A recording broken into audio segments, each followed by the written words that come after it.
Something is at stake right now that is very hard to name. And I think the difficulty of naming it is itself part of what's at stake.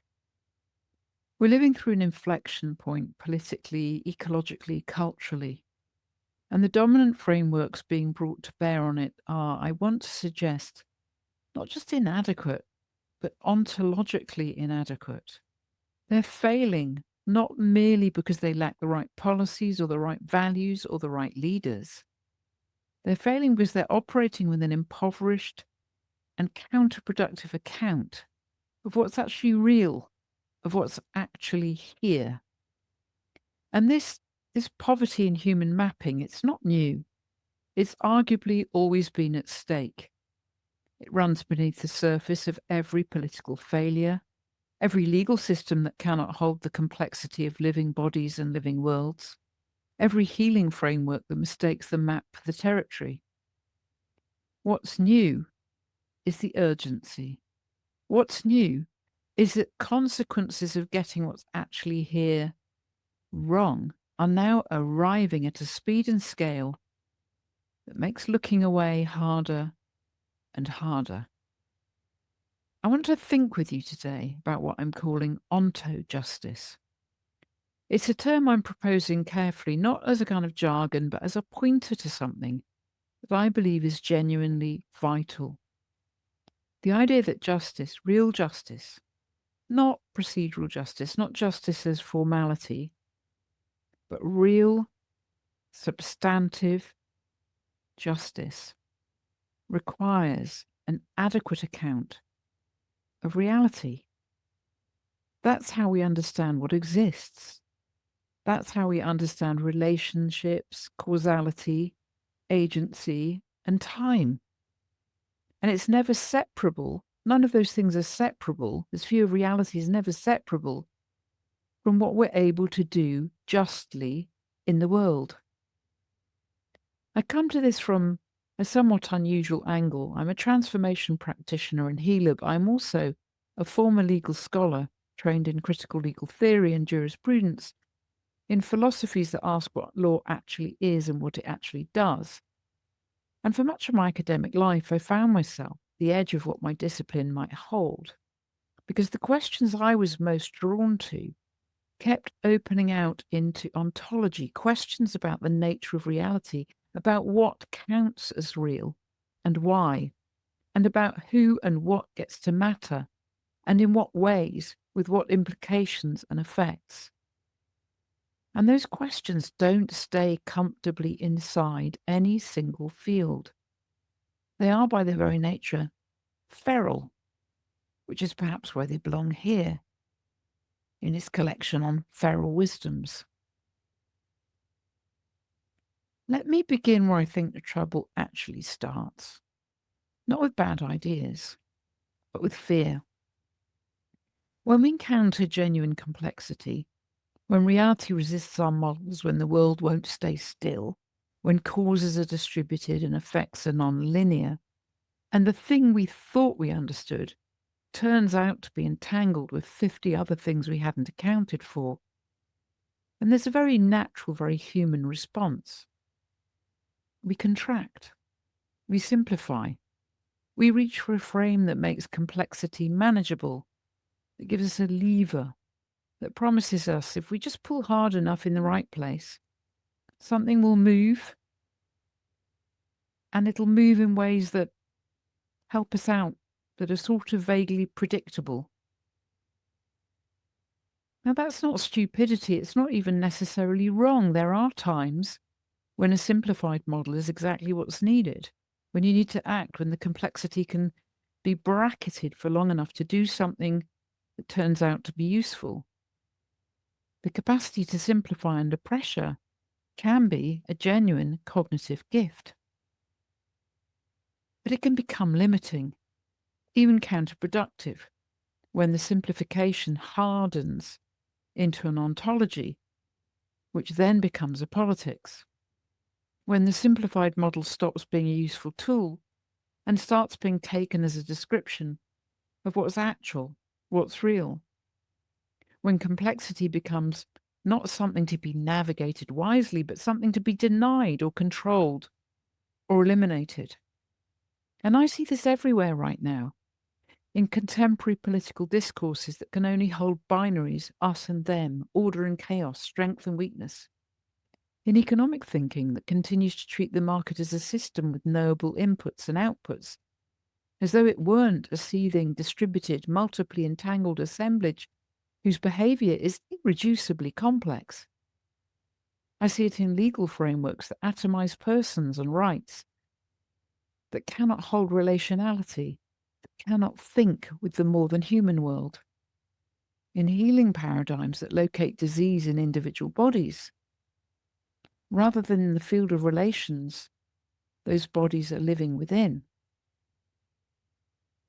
Fear contracts, and contracted thinking, however sophisticated it appears, is nearly always working with less of reality than is actually here. So what does it look like to open towards complexity rather than close away from it? I want to walk through some of the thinking that I find most generative here, not as an academic survey, but as a genuine attempt to say, here are the kinds of thinking that help me see more of what's actually here. So systems thinking, that was a radical opening when it emerged. To say that things are interconnected, that feedback loops matter, that you can't change one element of a system without affecting others, this was genuinely countercultural against the dominant reductionist paradigm. Systems thinking gave us ecology, gave us the capacity to think about unintended consequences, gave us a way to hold the body as something more than a collection of parts. But systems thinking carries within it a residual tendency towards closure. A system in the classical sense has a boundary, it has inputs and outputs. It maintains itself against perturbation. There is still, quietly, a sense that if you could map the system fully enough, you could understand it, predict it, manage it. The complexity is real, but it is, in principle, graspable, at least. Assemblage thinking, particularly as it develops through Deleuze and Guattari and into the work of thinkers like Manuel de Landa, takes a further step. An assemblage isn't held together by a unified function or a governing logic.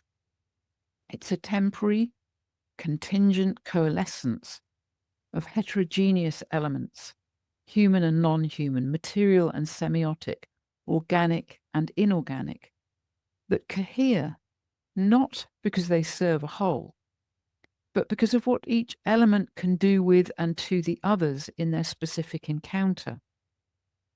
An assemblage doesn't have a boundary so much as it has gradients of intensity.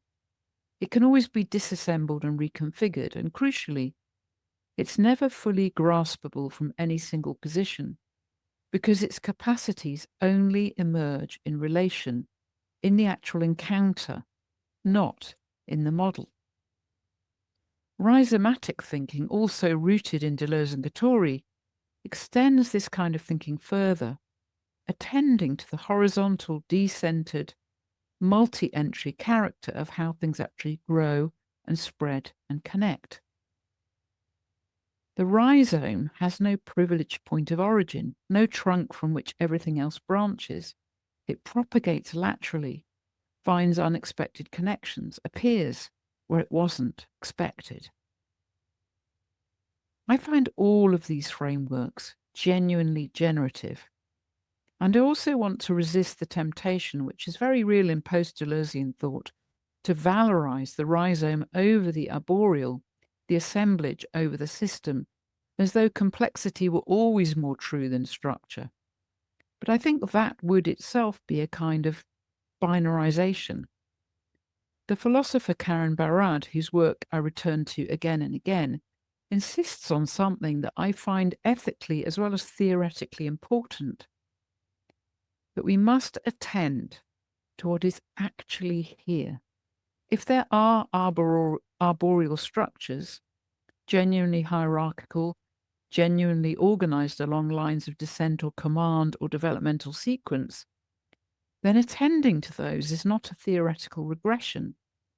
It's fidelity to the actual, to our best, if contingent and limited, understanding of what's actually here. What I want to propose is something I think of as intra-lapping, and it's a word I'm using deliberately rather than overlapping. Overlap implies two distinct things that happen to share a region. Intra-lapping, a term I'm borrowing in spirit from Barad's idea of intra-action, catches something different. It catches the mutual constitution that happens within an encounter itself. Systems and assemblages aren't two kinds of thing that happen to coexist. They're produced in and through each other's operation. An assemblage can develop systemic patterns, regions of stability, consistent feedback, recognizable regularities that are genuinely real and not just imposed by an observer. And a system can harbor internal assemblage turbulence, places where the regulatory architecture of the system breaks down, where heterogeneous elements resist integration, where something exceeds the system's capacity to hold it. The same goes for rhizomatic and arboreal structures. Trees contain rhizomatic processes in their root systems, in the mycorrhizal networks that sustain their apparently autonomous verticality. Rhizomes can develop arboreal tendencies under conditions of sufficient intensity and repetition. Certain paths become more canalized, more heavily travelled, more structurally weighted. The arboreal and the rhizomatic aren't opposites. They're intra-lapping registers of the same material actuality. I also want to hold a place for causal thinking here, because I think it's sometimes too quickly dismissed in complexity discourse. A causal chain is real, even if limited as an account of what's at work in any given situation or phenomenon. But it is a thread, one with genuine directionality and tension, running through the weave. It doesn't exhaust the event, but it runs through it. The weaving metaphor is useful. A thread is genuinely a thread, even though the textile is not reducible to any single thread, and even though the thread's own properties are partly effects of the weave rather than prior to it. Causal chains are real, worth tracing, but always embedded in a weave that exceeds them. And there's something else I want to name, and it's perhaps the most speculative thing I'll say today, although I experience it as deeply practically real. When a trajectory, a pattern, a path, a tendency becomes sufficiently established in a field, something happens to the materiality of it, the density of its entanglements and expressions. More relations are drawn in, more capacities become engaged, more consequences ramify outward. The trajectory begins to accrete what I want to call ontic thickness. It isn't just a habit or a probability, it's a kind of densening of material implication. The field itself becomes asymmetrical around it. Other elements begin to orient towards it, not because they're commanded to, but because the weight is there. And crucially, hello Western minds in particular, this thickening is prior to any observer noticing it. It's not conferred by some kind of retrospective gaze or account. The trajectory doesn't become thick because someone later identifies it as significant. The thickening is happening in the material weave itself. We may later notice it, trace it, name it, but the noticing is downstream of the thickening, not its cause, although it is also true that the noticing and the naming, particularly the naming, thickens the thread. We humans can reality tunnel around a thread until the thread is all we see. This connects, I think, to something we can all sense about temporality. But time itself doesn't always feel the same weight. Some moments are heavy with implication, dense with consequence, carrying the gravity of much that has accreted around them. Others are light, genuinely open, lightly canalized, still holding multiple forward orientations. And this isn't just a subjective feeling of time varying, it's the field's own temporal texture. Heavy temporality is where ontic thickening is greatest, generally speaking. Light temporality is where the weave is still loose, where genuinely new trajectories remain materially available. I find this has immediate practical relevance. In the healing work I do with people living with chronic fatigue and other long-term conditions, this difference between ontic heaviness and temporal lightness is something we're working with all the time. A pattern has become so thickly sedimented in tissue, in cellular patterns, mitochondrial tides of contraction and energy generation, in nervous system flexing or rigidity, in our relational fields, in the stories we tell. All that carries its own gravitational pulls towards repetition. And the work is partly about finding or creating the conditions under which that weave becomes light enough that something genuinely new can canalize forward. In fact, we can even destabilize a repetition pattern so that the lively assemblage of the human body being generates a new way forward, often in a completely non-linear way, even a surprising way. Suddenly we find that our commitment to believing that what we see is all there is and that how we see it is how it is dislodged for that wonderful possibility of a new seeing, being, thinking, becoming that takes us into a more expansive, adaptive way of being. So back to where we began, ontojustice. If justice requires an adequate account of what's actually here, if our capacity to act justly is shaped and limited by our ontological assumptions, then the poverty of dominant ontologies is not a philosophical problem confined to seminar rooms. It's a practical, political, bodily problem. It's a problem with immediate consequences for who and what gets to count, for which bodies matter, for which relations are recognized as real, for which kinds of harms are even legible within the frameworks we use to seek redress. And we're seeing that now, day after day in the news, at this really powerful inflection point between those able to open to complexity, inclusion, and future-facing hope, and those committed to contraction, to us and them, to patterns of privilege from the past, to modes of attempted top-down control and suppression. And isn't it, in so many ways, complexity around which this control attempts to suppress? Isn't it partly the fear of complexity and change that drives the fear underlying the contractive impulse itself? Those committed to contraction, to the brittle defense of privilege around race, class, gender, sexuality, and more, are in a very precise and painful sense trying to hold on to one particular sedimented trajectory, to reassert it, to hold it in place against the pressure of a field that is moving. A legal system operating with an atomized individualist ontology cannot hold distributed harm very well.